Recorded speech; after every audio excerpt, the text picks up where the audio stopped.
आज के बैठक का मुख्य उद्देश्य है ब्राह्मणों के ऊपर तथा सवर्णों के ऊपर बराबर अत्याचार हो रहा है, जिसे भरत तिवारी समाज की लड़ाई लड़ रहा था। और समाज की लड़ाई के लिए आप सारे लोग जानते हैं, समाज के लड़ाई हक हकूक सबको दिलाने के लिए लड़ाई लड़ रहा था प्रशासन ने वहाँ नेताओं की मिली भगत से पुलिस प्रशासन ने उसकी हत्या किया।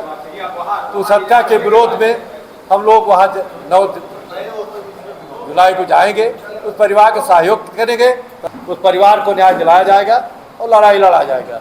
तब तक हम लोग शांत नहीं बैठेंगे जब तक जितने अपराधी हैं जेल के कटघरे में नहीं जाएंगे, उनके खिलाफ फास्ट ट्रैक का मुकदमा चला के उनको जेल नहीं भेजा जाएगा। ज्ञापन देने के बाद तुरंत अपराधियों के खिलाफ मुकदमा काम हुआ, आप सारे लोग जानते हैं। लेकिन केवल मुकदमा काम से वो नहीं होता है। हम लोग इसके बाद लखनऊ में बड़ी बैठक पूरे प्रदेश के किए थे, वहाँ श्रद्धांजलि सभा भी किए थे सारे लोग, और सारे लोग आवाज़ उठाए।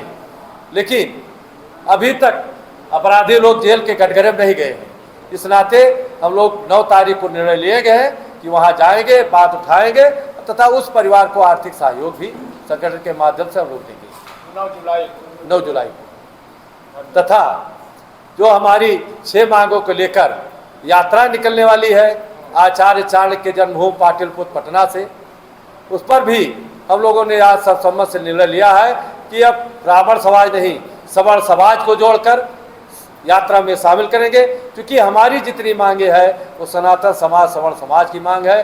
तो 2 अगस्त को बड़ी बैठक हम लोग नंदीग्राम भरतपुर पर रखेंगे और सब पूरे सवर्ण समाज के लोगों को पदाधिकारी बुलाएंगे और पूरे सवर्ण समाज के लेकर हम लोग लड़ाई सूत्रीय मांग को लेकर आचार्य चाणक्य की जन्मभूमि पाटलिपुत्र से निकलकर पटना से दिल्ली तक जाएंगे और दिल्ली संसद भवन के घेराव करेंगे। और 6 मांग हमारी जब तक नहीं मानी जाएगी हम लोग संसद भवन के घेराव करेंगे।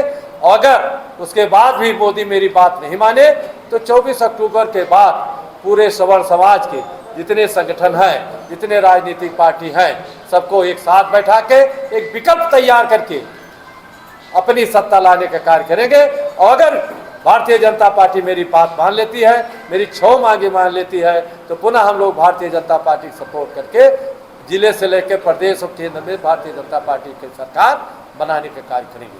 अभी तक आप ब्राह्मण समाज माने जाते थे, तो अब वो ब्राह्मण समाज से दायरा बढ़ा के सवर्ण समाज तक चले गए। हाँ, चूंकि ये मांग जो है, जितनी मांगे हमारी है, आरक्षण आर्थिक आधार पर हो, तो सवर्ण आयोग का गठन हो, सामान्य नागरिक संहिता हो, जितनी मांगे हैं सवर्ण समाज की है। तो हम चाहते हैं सवर्ण समाज की मांगे है तो ब्राह्मण समाज अकेले क्या लड़े, सबको साथ लेकर शक्ति, चूंकि शक्ति की ही पूजा होती है, आप जानते हैं संघीय शक्ति कलयुग में संगठन की ही शक्ति है। क्या क्या मांग है इसमें? हमारी मांग है, प्रथम मांग है आरक्षण आर्थिक आधार पर पूरे देश में लागू हो, योग्यता आधारित पद पर किसी प्रकार का आरक्षण न लागू हो, सवर्ण आयोग का गठन हो, सामान्य नागरिक संहिता पूरे देश में लागू हो, भगवान परशुराम जी के प्राकट्य दिवस सार्वजनिक अवकाश हो और भगवान परशुराम जी का भव्य मंदिर अयोध्या राम जन्मभूमि परिसर में बनाया जाए। इच्छा मांगे हैं, 6 मांग को लेकर हम लोग यात्रा निकालेंगे। अगर माननीय मोदी जी भारतीय जनता पार्टी सरकार मेरी मांग मान लेती है तो हम लोग शुरू से भारतीय जनता पार्टी है और ब्राह्मण 99% भारतीय जनता पार्टी वोट देता है, सपोर्ट करता है। पुनः हम लोग भारतीय जनता पार्टी के साथ रहेंगे।